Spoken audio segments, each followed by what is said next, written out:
homesteaders and everyone else. You don't have to be a homesteader to join in on the fun here, but that we're a homesteading channel, so I'm going to say hi to all the homesteaders every time if I remember.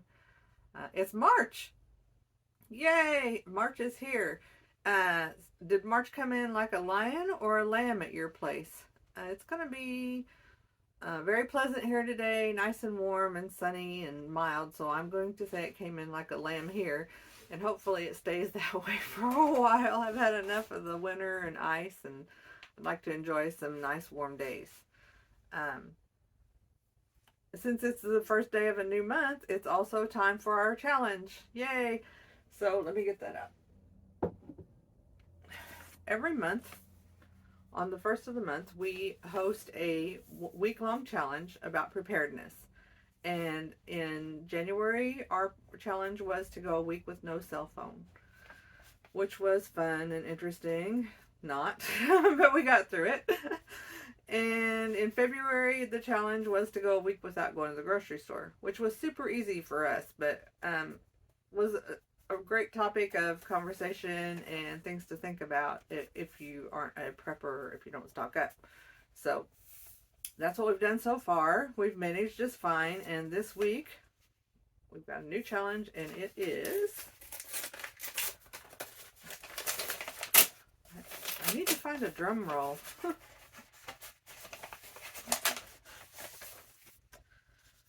Oh, so the internet has been taken down by a hacker. You can only get your information from books or the library. No Googling, no asking Siri, and no internet for information. So that's interesting. How often do you use the internet for information?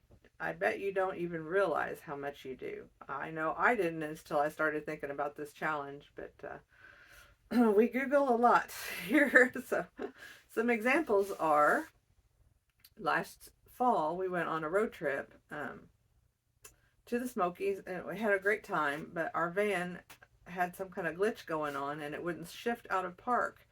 And it got to be to where we were worried we were going to have to get a tow.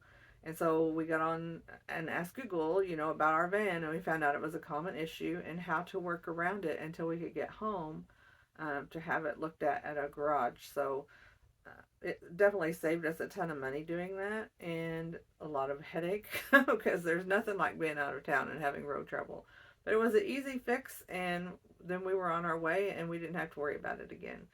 And if we hadn't had Google, we definitely would have had to have had it towed and fixed out of town, which, you never know when to trust a garage or not when you're out of town. So it's a lot of worry. So that really did save us. And then also, let's see, I have a 20-year-old dishwasher. It is old, but it still works like a champ, and it cleans dishes like a champ. And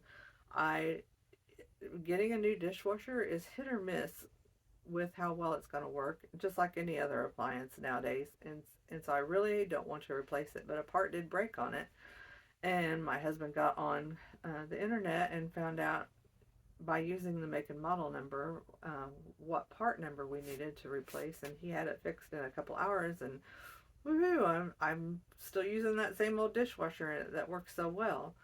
So there's lots of reasons why you would use the internet to look for something. And one good example of why it's so important to not rely on it is a few years ago when I was following a homesteading blog, and the nice lady shared a recipe that she had, a homemade recipe for mayonnaise that was cooked.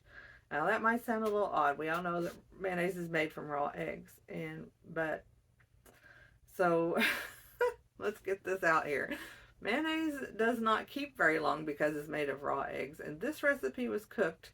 It wasn't exactly mayonnaise, but it was really, really close, and you could store it in your fridge for a while, which made it really nice because when there's only 2 people in your house and you only have mayonnaise occasionally, you're wasting a lot of, especially expensive olive oil that it takes to make it. So I really like that recipe, and after I had used it the first time, and decided to do it again couple minutes later, I went back to the blog and it was gone. It had totally disappeared off the internet, and I no longer had that recipe. And I've asked and I've Googled and I've begged on other homesteading forums for the lady to come back and share that recipe, but it's just gone. So it's very important to have your information not on an unreliable source, and you cannot always rely on strangers on the internet. You can't always rely on the internet.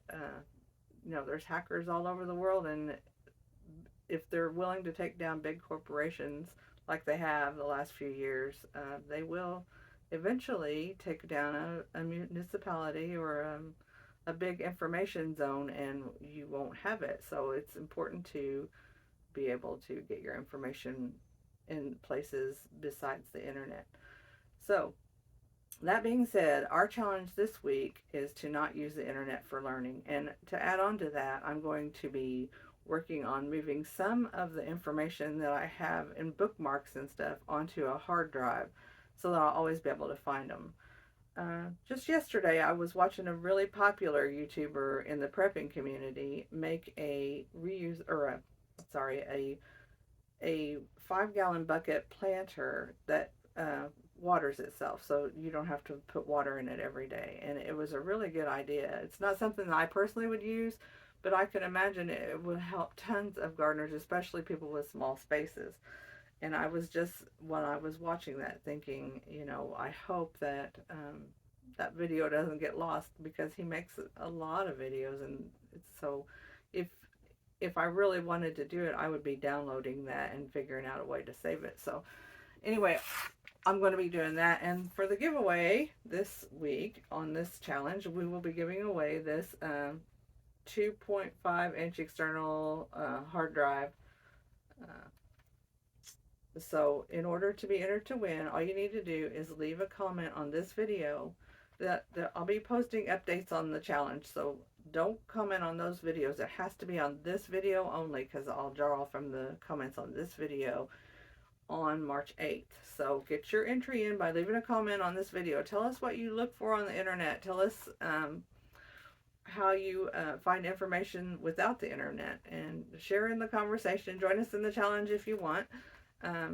It's going to be interesting. Like, for example, today I'm going on a road trip, and in order to not use the internet for information, I'm going to have to use a map to figure out how I'm getting where I'm going. So no relying on Google Maps today. Uh-oh. That's the perfect time to start this challenge. And it literally is the perfect time, because we use maps a lot, and they're on the internet, and what are you going to do if it's gone? So anyway, it's going to be a fun challenge, and we'll see what we come up with and get entered to win. See you later.